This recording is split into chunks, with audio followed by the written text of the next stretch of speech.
투자하고 있는 기업의 적정 가치 산출 방법. 구독자 중 한 분이 주식의 적정 가치를 판단하는 부분에 대해 문의를 주셔서 기초적이며 간단한 방법 위주로 설명해 보고자 합니다. 깊게 들어가면 굉장히 난해하고 어려운 부분인데 최소한의 공부만 해줘도 상장 폐지를 당하는 비극을 피하거나 투자 손실을 최소화할 수 있기에 투자를 오래 할 생각이라면 투자하는 기업의 나름의 가치평가에 대한 기본적인 공부는 필요합니다. 일반적인 가치평가 공부 방법으로는 재무 관련 공부를 하는 부분이 있고요. 책을 통해서 할 수도 있고 학원 수강, 그리고 스터디나 이런 것들을 검색하면 배울 것이 상당히 많이 있습니다. 그리고 전자공시에 있는 분기보고서라든가 사업보고서 이런 것들을 이제 계속 읽다 보면 저절로 나름의 기준이 생깁니다. 한 100개 이상의 분기나 사업보고서만 끝까지 다 정독해서 읽어봐도 대략적인 감이 생길 거라 보여집니다. 먼저 기업의 가치 분석을 제대로 연구하고 싶거나 공부하고 싶은 분들에게는 워렌 버핏의 스승이라고 잘 알려져 있는 이제 벤저민 그레이엄의 증권 분석과 세스 클라만이라는 분이 계신데 이분이 쓴 이제 절판대 서적 중에 안전마진이라는 책이 있어요. 이런 책자를 구해서 읽어보거나 관련 투자 카페를 통한 공부를 추천드립니다. 투자 카페 중에서는 전략적 가치 투자라는 카페를 추천해 드립니다. 세스 클라만의 절판된 서적을 이제 이 카페 매니저님께서 일부 번역해서 올려주셨습니다. 이 절판된 서적이기 때문에 시중에서 구할 수 없기 때문에 투자 블로그 홀로님의 블로그에 들어가 보시면 안전마진 PDF본을 다운받을 수 있습니다. 투자 경험이 많지 않거나 재무 부분에 대해 잘 알지 못한다면 이러한 책을 처음부터 보는 것도 이해도 안 되고 더 어려울 수 있기 때문에 시간을 가지고 재무나 가치 판단에 대한 이해도를 높여가는 것이 더 나을 수도 있습니다. 저도 위의 책들은 주식 투자한 지 10년 이상 지나서 접하게 되었습니다. 트레이딩이 주가 된다면 가치에 대해 깊이 있게 공부하는 것보다는 최소한 한동안 안 망할 정도의 지표만 확인하는 것도 하나의 방법이라 보이고, 이럴 경우 뭐 유동자산을 많이 가지고 있는가, 뭐 보유 현금이 많으면 좋고요. 유보율 높고 뭐 부채 비율 낮고 현금이 플러스고 영업이익과 순이익이 최소한 흑자를 유지하는 정도만 10분 정도에 걸쳐서 파악만 해줘도 좋을 것 같습니다. 물론 이제 그날 투자 종목을 모두 팔고 마감하는 데이 트레이더라면 뭐 이조차도 필요 없다 하네요. 그럼 제가 판단하는 기초적인 단계에서 사용하는 기업의 적정 주가, 가치 산출 방법에 대해 이야기해 보겠습니다. 네이버 금융정보와 뭐 전자공시 자료, 뭐 HTS 정도로 가볍게 확인하는 방식이며 투자 전 최소한의 필터링 관점에서 빠르고 간단한 방법입니다. 물론 실제 투자로 이어지려면 이보다 훨씬 더 디테일하게 기업을 판단해야 하는 점을 강조해 드리고 싶고요. 디테일하게 기업을 판단하는 부분은 제 채널의 기업 연구 관련 영상을 통해 보실 수 있습니다. 기업별로 그리고 업종별로 다른 투자자는 이렇게도 보는구나 하는 측면에서 참조하시면 좋을 것 같습니다. 누구나 할 수 있는 뭐 밀가루 회사 대한제분을 예로 이제 설명해 보겠습니다. 분석 시점의 시가총액 평가 2,873억. 몇 년치 이익을 볼 때 보통 영업이익 순이익 평균이 연간 한 400억 정도 수준이고 현재 이익의 7배 정도에 거래되고 있습니다. 뭐 상당한 저평가 상황이네요. 부채 비율은 30% 미만인데 뭐 자세히 안 봐도 그냥 뭐 매우 안정적이라 보이네요. 최소 뭐 일정 부채는 발생할 수밖에 없는데 법인세라든가 아니면 뭐 퇴직금 뭐 이런 것들은 뭐 미리 낼래야 낼 수가 없는 거기 때문에 어느 정도 이제 가지고 있어야 됩니다. 최소 이 정도면 뭐 최소 10년 내에 망하기는 엄청 힘들다 이렇게 보여지고요. 단순 가치 판단에서 이제 총 자산에서 총 부채를 빼면 9,196억에서 1,657억 이렇게 빼니까 7,539억이 되네요. 이익이 꾸준히 잘 나고 이자 나가는 부채도 별로 없고 자산에 대한 거품도 거의 없어 보입니다. 뭐 디플레가 아닌 이상 자산 가치가 낮아질 가능성도 낮아 보입니다. 뭐 다른 노이즈들이 좀 있다 해도 다 빼도 뭐 저평가 상황이네요. 그럼 이쯤에서 간단하게 이 회사의 가치를 판단해 봅니다. 저는 여기서 세 가지 기준으로 가격을 대략적으로 그려보는데 현재 시가, 뭐 현재 시장 판단 가격인 시가총액이 2,813억. 바닥권을 보자면 이제 언제까지 빠질 수 있을까?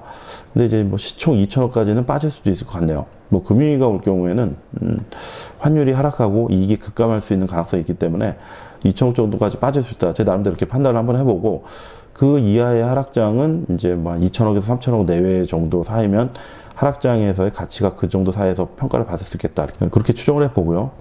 상승권은 이제 어디까지 오를 수 있을까? 이익이 늘어나면 뭐 10%만 늘어나도 시총 5,000억 이상 가까워질 가능성이 있고요. 주식 전체 시장이 이제 버블일 경우에는 이제 1조까지 가능하다. 하지만 이제 상방의 이제 그 주가 상승은 좀 더 열어두는 편인데 오를 때 추세가 꺾이지 않을 경우에는 시장 환경에 따라 계속 올라가는 경우가 있기 때문에 추세가 꺾이는지 뭐 거래량이 뭐 줄어드는지 돌발 변수가 발생하는지 이런 부분들 고려해가지고 상방 때는 이제 목표 주가가 있더라도 좀 더 꾸준히 지켜보고 보는 편입니다. 이런 경우는 이제 뭐 관심 종목으로 편집해 볼만 하네요.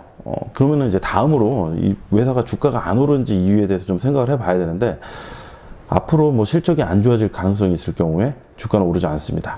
원재료가 뭐 상승한다거나 아니면 경쟁자의 점유율이 상승을 한다거나 아니면 뭐 대체제가 출현한다거나 뭐 기타 또 다른 이유들이 있을 수 있습니다. 그리고 실적을 겨우 뭐 유지만 하는 회사들, 이제 만년 저평가 회사 중에서 이런 회사들이 좀 있는데 실적이 안 오르고 그냥 이제 물가 상승 정도만 겨우겨우 이제 이어지는 상황이기 때문에 자산 항목이 굉장히 높은데도 불구하고 저평가되는 회사들이 굉장히 많이 있습니다. 그리고 오너의 이해관계 측면도 좀 고려를 해야 되는데 뭐 주가에 아예 관심이 없는 경우도 있을 수 있고 상속을 하기 위해서 최대한 세금을 적게 내기 위해서 주가 가치를 이제 낮게 유지하는 경우도 있고 뭐 지주회사 편제를 이제 바꾼다거나 이제 사업을 이제 재편하려는 이제 이런 계획이 있다거나 이럴 경우에도 저평가될 수가 있습니다. 그 외에는 이제 회사 관련해서 다양한 상상력을 동원해 가지고 또 찾아보면 되는데 이건 또 케이스 바이 케이스인데다가 회사별, 상황별로 또 다양하기 때문에 이 정도로 이제 이야기 드리고요. 10년 재무제표를 봐보니 환율에 취약한 모습입니다. 특히 이제 그 원달러 환율로 해서 이제 달러 강세가 돼서 달러 환율이 굉장히 오르게 될 경우에 실적이 급락하는 모습을 좀 보여주고 있는데 금융위기 발생하니까 뭐 달러 강세되고 밀가루 수입 가격이 크게 올라가고 뭐 실적이 박살나고 뭐 주가가 폭락하고 미중 무역 분쟁 때문에 그런지는 모르겠지만 달러 강세를 우려하는 것 같은 가격으로 보여집니다. 이 회사가 저평가되고 이제 주가가 오르지 않는 이유에 대해서 이렇게 좀 생각을 해봤으면은 그 다음으로다가는 좋아질 만한 이슈가 발생할 부분에 대해서 좀 생각을 해봐야 되는데 뭐 신제품이 출시한다거나 뭐 이 회사는 뭐 신제품 출시해도 아무런 효과는 없을 것 같습니다. 원가 하락 요인이 발생한다거나 뭐 원화 강세가 되거나 아니면 이제 국제 소매 가격이 이제 크게 하락한다거나 뭐 이런 경우가 있을 수 있고요. 뭐 정부 정책의 수혜를 받는다거나 뭐 밀가루를 뭐 대북 지원을 한다거나 뭐 이런 모니터링을 할 필요성이 있습니다. 그리고 이제 기타 여러 가지 부분에 대해서 상상력을 동원해 볼 필요성이 있습니다. 간단하게 제 관점에서 관심 종목 대상 종목의 가치평가 기준을 설명해 보았습니다. 이걸 따로 정리해 놓거나 세 가지 가격을 정리해 놓지는 않아요. 특히 남들 보게 되는 경우라면 오해 소지도 있을 수가 있어서 그런데 그냥 뭐 기업을 오래 연구하다 보면 대략 머릿속에 저 정도로 그려 놓습니다. 이 정도로 판단을 하는 데는 과거 뭐 한번 분석해 봤던 기업은 한 30분 정도? 이 정도에서 정리를 합니다. 사업 구조가 복잡한 기업은 제 기준에서는 가치 판단에서 아예 제외시킵니다. 그래서 이제 수많은 대기업들을 저는 이제 좀 투자를 안 하는 이유가 연구하는데 시간이 너무 많이 들어서 이제 그런 부분이 있습니다. 사업 구조는 뭐 단순하지만 뭐 비즈니스 모델이 불확실성이 너무 큰 경우가 있는데 뭐 흥행산업이라든가 미래 가치를 너무 끌어다 반영한다거나 뭐 이런 업종 같은 경우는 제가 제외를 합니다.